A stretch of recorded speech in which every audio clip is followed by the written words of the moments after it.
शुरू करता हूँ उस पाक परवरदिगार के नाम से जिसके कब्ज़ा कुदरत में आपकी और मेरी जान है। सुनते कानों देखती आंखों को आपके मेज़बान शिराज का सलाम पहुँचे। प्यारे दोस्तों, रूस से पाकिस्तान के हवाले से एक अहम खबर निकलकर सामने आई है। दोस्तों, अज़रबैजान और आर्मीनिया के दरमियान हालात को देखते हुए तुर्की और पाकिस्तान हर लिहाज से अज़रबैजान की मदद कर रहे हैं, जिसका नतीजा ये निकला कि आर्मीनिया ने बाकायदा तौर पर अज़रबैजान को मामलात सियासी तरीके से हल करने की पेशकश कर दी है। दोस्तों, पाकिस्तान और तुर्की की जानिब से सारा खेल पलटने पर रूस ने पाकिस्तान से मुतालिक बड़ा ऐलान किया है। दोस्तों, इस वीडियो में दिखाई जाने वाली रूसी एजेंसी का लिंक भी डिस्क्रिप्शन में मौजूद है। दोस्तों, तुर्की रूस से S-400 दिफाई सिस्टम और पाकिस्तान GF-17 थंडर तैयारी के इंजन के लिए रूस पर इन्हिसार करता है।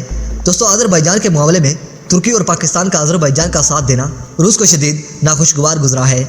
नाज़रीन मोहतरम, इन हालात का फ़ायदा उठाते हुए भारत ने GF-17 के इंजन की फराहमी पाकिस्तान को रुकवाने के लिए रूस पर भरपूर दबाव डाला है, जिसके बाद अब रूस ने इसी हवाले से एक बड़ा ऐलान किया है। दोस्तों, रूस की मीडिया में शाया होने वाली खबर ने पाकिस्तान से मुतल्लिक सख्त अल्फाज का चुनाव किया है। दोस्तों, रूसी मीडिया ने पाकिस्तान के हवाले से लिखा है कि अज़रबैजान का साथ देकर पाकिस्तान ने खुद को कदमों में गिरा दिया है। दोस्तों, रूस का कहना है कि हम पाकिस्तान से नाखुश हैं, जबकि GF-17 के इंजन की फराहमी पर भारतीय मीडिया की रिपोर्टिंग का हवाला देते हुए रूसी मीडिया का कहना था कि रूस पाकिस्तान को GF-17 के इंजन की फराहमी जारी रखेगा, जबकि भारतीय मीडिया के दावे में कोई सच्चाई नहीं है।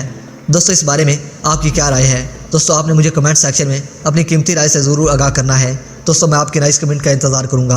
अपने नाइस कमेंट का इजहार कमेंट सेक्शन में पाक फौज जिंदाबाद, पाक आर्मी जिंदाबाद और पाकिस्तान और अज़रबैजान जिंदाबाद का नारा ज़रूर कमेंट कीजिएगा। दोस्तों, वीडियो पसंद आने की सूरत में इस वीडियो को लाइक कीजिए, दोस्तों के साथ शेयर कीजिए और कमेंट सेक्शन में मुझे अपनी कीमती राय से ज़रूर आगाह कीजिएगा। दोस्तों, मैं आपके नाइस कमेंट का इंतज़ार करूँगा। अपने नाइस कमेंट का इजहार कमेंट सेक्शन में ज़रूर कीजिएगा। दोस्तों, अब तक के अपडेट्स के लिए इतना ही। निवृत्ता के लिए इजाज़त दीजिए। अपना ढेर सारा ख्याल रखिए और नेक दुआओं में याद रखा करें। अल्लाह निगहबान।